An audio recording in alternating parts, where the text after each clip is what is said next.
Bueno, pues buenas tardes. Eh, Parte del trabajo que yo estoy realizando justo ahora tiene que ver con las inquietudes que yo tengo como músico primero, pero también con una inquietud personal que yo tengo que es como DJ o como disc jockey, porque muchas veces existe la discusión de si un DJ es músico o no es músico.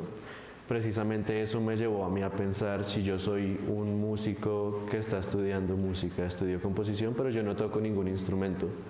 Yo vi clases de piano, yo vi clases de canto, pero yo no me considero ni un pianista ni un cantante. En esa medida yo soy un DJ y yo considero que mis instrumentos son unas tornamesas. Viéndolo de esa forma, entonces yo empecé a pensar cómo se configuran diferentes tipos de prácticas musicales alrededor de un instrumento como una tornamesa.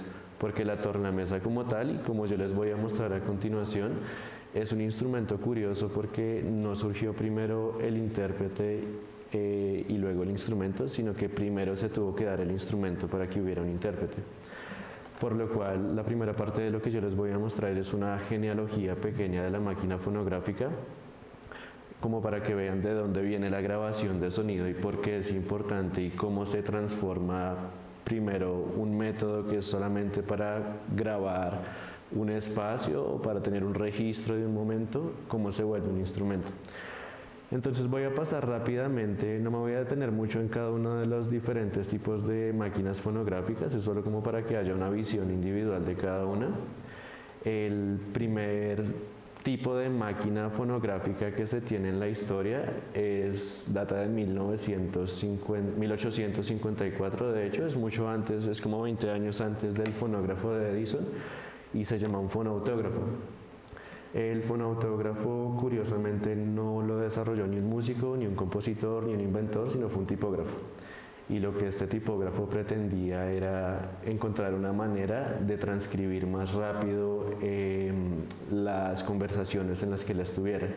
Hay un tipo o una rama del conocimiento que se llama la estenografía, que es cuando uno anota con signos lo que se está diciendo para no tenerlo que escribir todo textualmente. El diseño de él lo que pretendía es yo cómo puedo, si la fotografía captura lo que estoy viendo, cómo puedo capturar lo que estoy escuchando. Eso fue la preocupación de él. Entonces yo tengo aquí, ¿cómo abro esto? Una pequeña demostración de cómo funcionaba un fonautógrafo. No hay como tal un video del fonautógrafo porque es un aparato que tiene más de un siglo y medio, pero sin embargo lo que se encontraron fue algunas placas que tenían los grabados que esta persona había hecho al principio y un equipo de investigadores se dedicó a ver cómo sonaba la primera grabación que se hizo en la historia.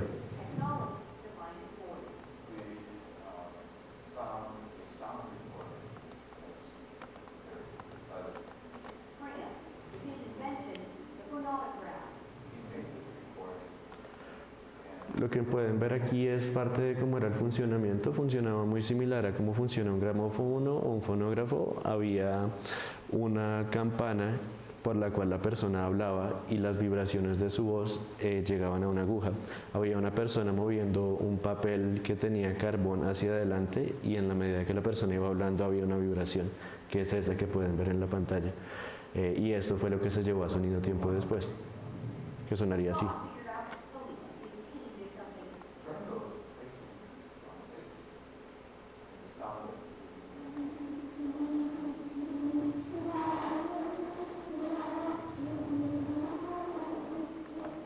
Esa es como tal una de las primeras grabaciones de sonido en la historia que se pudieron digitalizar. Después del fonautógrafo viene el que la mayoría de personas conocen, que es el fonógrafo de Edison, a pesar de que no es de Edison. Edison fue la persona que realizó la patente, pero la persona que realmente lo inventó fue una de las personas que trabajaba para él, que se llama John Cruesi.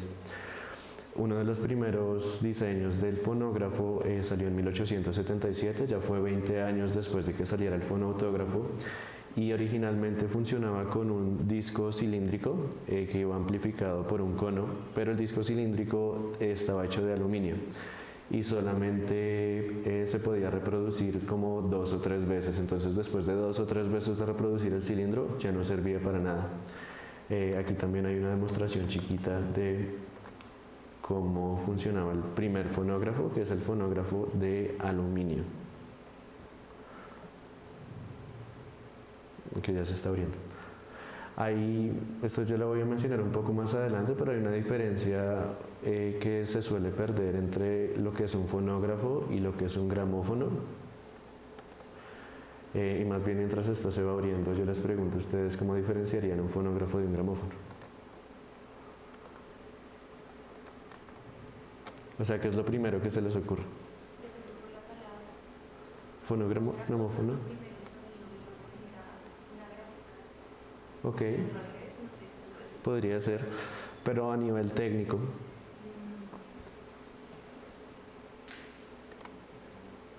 Entonces, hacia allá vamos precisamente. Este es el gramófono, el fonógrafo original de Edison, y así es como funcionaba. Claramente suena pésimo, pero para un mundo que nunca había visto la grabación de sonido, cuando escucharon eso fue espectacular. Luego sigue el gramófono. Entonces, la diferencia principal entre el fonógrafo y el gramófono está precisamente en el cilindro del medio. El fonógrafo de Edison estaba hecho de aluminio, el gramófono de Graham Bell estaba hecho de cera. Permitía que hubieran muchas más reproducciones y que el producto tuviera una vida útil, porque van a ver que la tecnología fonográfica al final del tiempo lo que la acabó desarrollando fue la demanda precisamente del mercado. Entonces la principal diferencia aquí, este sigue siendo cilíndrico, sigue manteniendo el mismo diseño, la diferencia es que el sonido es mucho más fiel y que el cilindro está hecho en cera. Luego sigue el gramófono de Berliner. Hay dos tipos de gramófonos. El de Berliner fue el que introdujo por primera vez al mundo el disco, pero el disco no cilíndrico, sino un disco circular, que es como el disco que conocemos justo ahora. Berliner se le podría atribuir como el papá del vinilo moderno, porque él fue el primero que lo hizo, y aunque Graham Bell, digamos que inventó el gramófono, Berliner fue el que lo patentó. Entonces les voy a mostrar aquí rápidamente cómo es el diseño para que vean cuál es la diferencia principal entre uno y el otro. La principal diferencia va a ser el soporte. Como ven, aquí ya no es cilíndrico, sino es circular. El primero funcionaba como un reloj de cuerda, había que darle vueltas varias veces, era mecánico, no eléctrico, y sonaba de esta forma. Entonces este es el gramófono de Berliner. Luego de eso sigue el tocadiscos.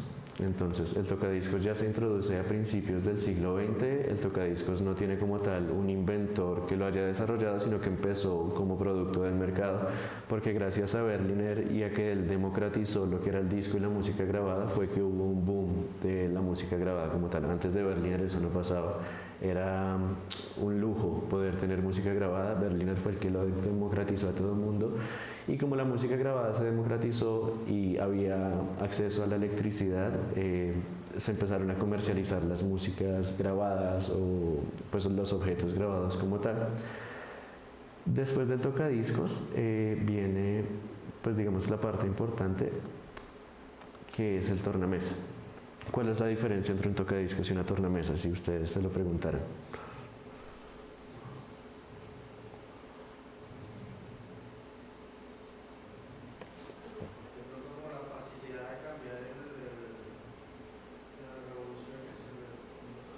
Ok.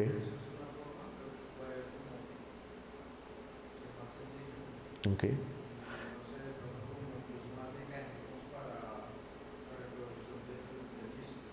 Ok. Sí, muy bien. ¿Algo más? La aguja. Ok, la principal diferencia del tornamesa, y digamos ahí como lo decía muy bien el compañero, es que el tornamesa es el primer instrumento. Lo que pasa con el tocadiscos, y el tocadiscos se empezó a utilizar desde 1900 hasta 1970, es que servía para reproducir música. Había muchos DJs que lo utilizaban porque desde el año 20 ya se puede encontrar al DJ, pero uno podía reproducir música. Se empezó a utilizar como instrumento, sí, pero el tornamesa es el primer aparato que se crea pensando en que sea un instrumento. Se crea pensando en que precisamente yo pueda modificar la velocidad para poder manipular los objetos grabados que yo tenga. Y precisamente es lo que dice aquí, se diseñó específicamente para el entorno de los clubes. Entonces aquí entra algo que es muy importante y digamos que es el centro de mi trabajo, y es la diferencia entre algo que sirve para reproducir y algo que sirve para producir. Aquí uno ya empezaría a hablar pues de los conceptos de producción y reproducción. La producción y la reproducción es digamos que una dupla de conceptos que propone él no es compositor, él es artista, escritor y es maestro de la Bauhaus, se llama Laszlo Moholy-Nagy, y él empieza a hablar de los aparatos que sirven para que uno amplíe la gama de conocimientos del hombre. Entonces él hace un paralelo, y digamos este paralelo él lo hará con su juicio, yo lo hago libre de todo juicio. Él dice, si hay un músico que toca muy virtuosamente y puede tocar para Paganini exactamente como Paganini lo pretendía, ¿el músico está produciendo algo nuevo o está reproduciendo algo que ya existe? Para él lo que es importante no es como tal la capacidad de reproducir algo, sino que yo como intérprete pueda producir conocimiento. Digamos, ahí hay una cita que me gusta mucho de él, que dice, las actividades creativas solo son útiles si producen nuevas relaciones hasta ahora desconocidas. Es decir, lo que les decía, si uno reitera relaciones ya existentes, eso se puede considerar en su mayoría virtuosismo, pero en los conceptos de él no están buscando algo nuevo, una relación que no exista. Entonces, teniendo esos conceptos como base, reproducción y producción, voy a pasar rápidamente por 5 figuras musicales que empezaron a transformar la tornamesa de un objeto de mobiliario que servía para reproducir música en un instrumento que servía como para producirla. El primero es Cage. No sé si alguno de ustedes ha escuchado de los paisajes imaginarios de Cage, de pronto. Los paisajes imaginarios de Cage son una serie de obras que él compone entre el 40 y el 45 cuando está trabajando en una universidad. Él se encuentra, va precisamente a esta universidad porque a Cage le interesa mucho toda la percusión, pero él va a la universidad y se encuentra que hay un estudio de radio al lado. Entonces él empieza a utilizar las herramientas del estudio de radio y casualmente allí hay 2 tocadiscos. Estos tocadiscos, como hacen parte de un estudio de radio, son tocadiscos que, como la que va a ser la tornamesa, se les puede cambiar la velocidad con la que se están reproduciendo. Como podemos ver aquí, esto es una muestra pequeña del primer paisaje imaginario. Es para discos fonográficos, para piano alterado y para platillos. Entonces aquí podemos ver los tocadiscos. En la época de él habrían sido tocadiscos. Si ahora se utilizara algo que modifica el pitch, serían tornamesas. Y son discos que tienen solamente una frecuencia. Pero cuando yo acelero o desacelero dicha frecuencia, se cambia la altura de lo que está sucediendo y él lo utiliza como instrumento. Cage es la primera persona en la historia registrada que empieza a utilizar un tocadiscos como instrumento. Aquí hay algunas notas de él, cómo determina que la persona debería tocarlo. Aquí dice cuántos ciclos, dice la altura, dice la frecuencia. Entonces es curioso porque él incluso precedió a Schaffer y esta se puede considerar de las primeras obras electroacústicas en la historia. Después de eso viene Schaffer. Schaffer, pues ustedes ya conocerán parte del trabajo de Schaffer. Los que no lo conozcan, Schaffer fue el primero que planteó la noción de un objeto sonoro, es decir, de cómo yo puedo tomar, digamos, mi voz en este momento y si yo la repito muchas veces se desprende de todo el significado que mi voz tiene y se vuelve un evento. A esa realización que permitió toda la música concreta y todo el trabajo de Schaffer, él lo hizo a través del trabajo con el gramófono. Porque estoy seguro que ustedes deben haber visto que pasa mucho en las películas o se utiliza como recurso audiovisual la noción de disco rayado. Un disco rayado es cuando un disco se queda atrapado en uno de los surcos, ya sea por suciedad o ya sea por el uso, y se queda reproduciendo siempre el mismo surco. Esa es una visión temprana de lo que es un loop. Schaffer se encontró con este accidente y él, gracias a eso, desarrolló lo que sería la escucha reducida, de cómo nace el objeto sonoro. pero todo eso viene del tornamesa. En su momento, pues él trabajó en el 48, ahí estaba entre el tocadiscos y el gramófono.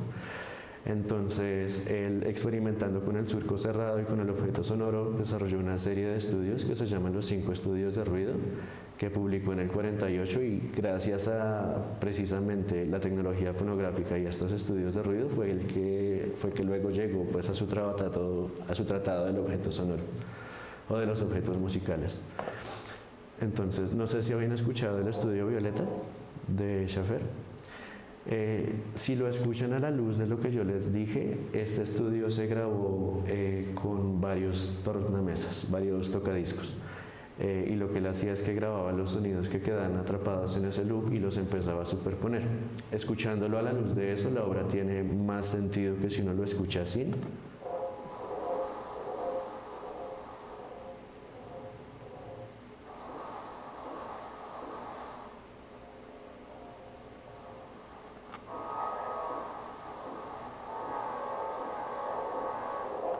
Entonces el primero se encuentra con el surco cerrado como error y gracias al surco cerrado desarrolla todo su trabajo.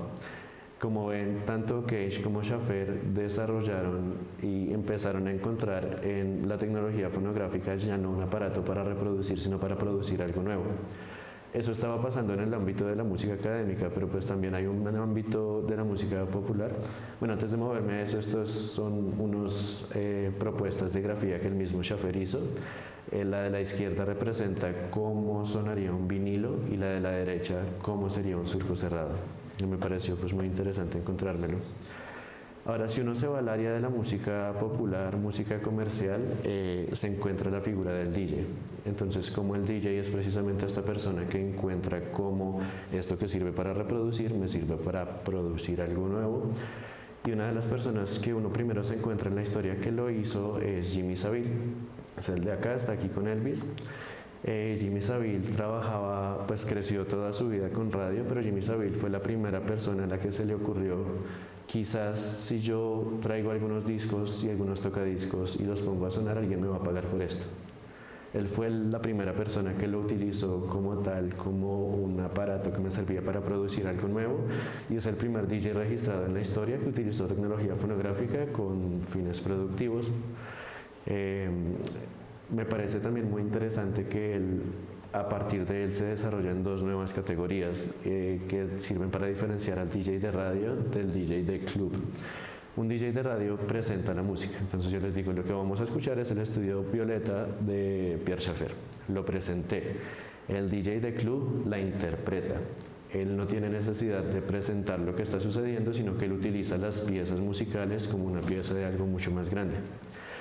Pensando en eso mismo, la siguiente persona que lo hace se llama Francis Grasso. Francis Grasso es el primer DJ moderno, como se le conoce, y es el primer DJ moderno porque él desarrolla una técnica que se llama beat matching. Ya les voy a mostrar lo que es beat matching, pero el beat matching básicamente fue el estándar para que hoy en día cualquier persona pueda hacer un DJ, es decir, cualquier DJ que se precie como DJ tiene que hacer beat matching. Esta práctica básicamente lo que consiste es que uno va a escuchar pulsos en cada una de las canciones que esté interpretando. Él encontraba los primeros pulsos al principio de cada compás o al principio de cada secuencia y él ponía la canción que iba a entrar con el primer pulso de la canción que iba a salir. Eso se ve, digamos que a un nivel práctico de esta forma. Un momentico. Esto es lo que sería el beat matching si uno lo viera en la práctica. Entonces va a haber un tema que ya está sonando y él va a ingresar este otro. Es importante notar que en la época de Grasso no existía el tornamesa, todavía había los tocadiscos, entonces él no tenía acceso a bajar o subir la velocidad y él solo tenía acceso a modificar el disco mientras iba andando, que era mucho más complicado. Okay. Pues lo que están viendo aquí es lo que es beat matching. Entonces ingresó una canción nueva y esta persona lo que va a hacer es intentar alinearlas para que vayan a la misma velocidad y al mismo tiempo. Si uno lo graficara se vería algo así. Hay un disco 1, hay un disco 2, van a tempos diferentes, entonces lo que yo estoy intentando hacer es que los tempos coincidan. Eso sería el beat matching. Y la última persona destacable aquí se llama Joseph Sadler o Grandmaster Flash, probablemente lo conozcan como Grandmaster Flash. Él es uno de los papás del hip hop actualmente. Hay otras personas, pero pues por tiempo, hasta el tiempo ya se me acabó, por tiempo no alcancé a añadirlos. Él desarrolló lo que se entiende como una idea avanzada de lo que proponía Schaffer. Schaffer encontró la idea temprana de lo que era un loop. Entonces él, sin quererlo, y ya después se habría visto, él desarrolló lo que era un loop. Lo que Joseph Sadler hizo es que él se dio cuenta primero de que la música al principio no empataba siempre por las velocidades que llevaba, entonces él intentó hacer que las velocidades coincidieran en primer lugar, y en segundo lugar él empezó a crear un loop manual teniendo un tema en una tornamesa, otro en otra tornamesa, y los dos se iban reproduciendo uno detrás del otro. Uno lo iba persiguiendo y se veía así.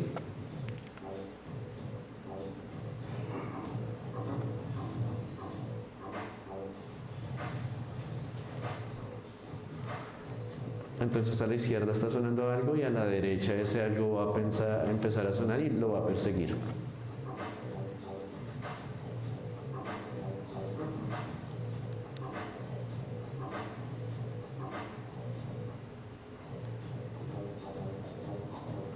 Es más o menos como si yo estuviera haciendo un loop manual de dos canciones que se están persiguiendo a ellas mismas.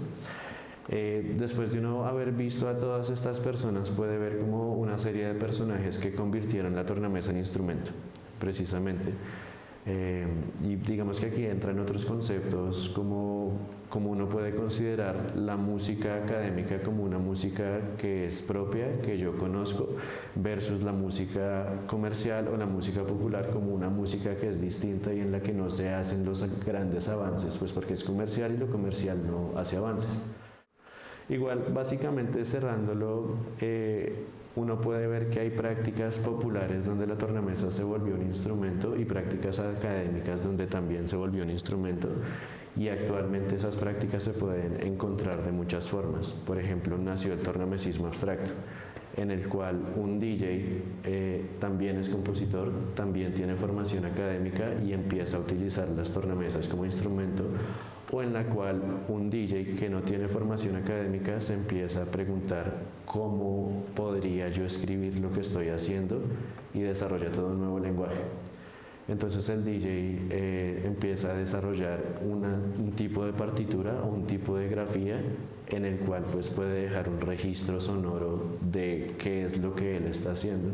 Entonces uno puede ver que las prácticas tanto académicas como las prácticas populares actualmente en lo que tiene que ver a la tornamesa, la verdad se juntan. Entonces después de dar una vuelta muy larga cada una por su lado, se encuentran en prácticas de este estilo. Y eso es un acercamiento por encima a la investigación que estoy desarrollando justo ahora.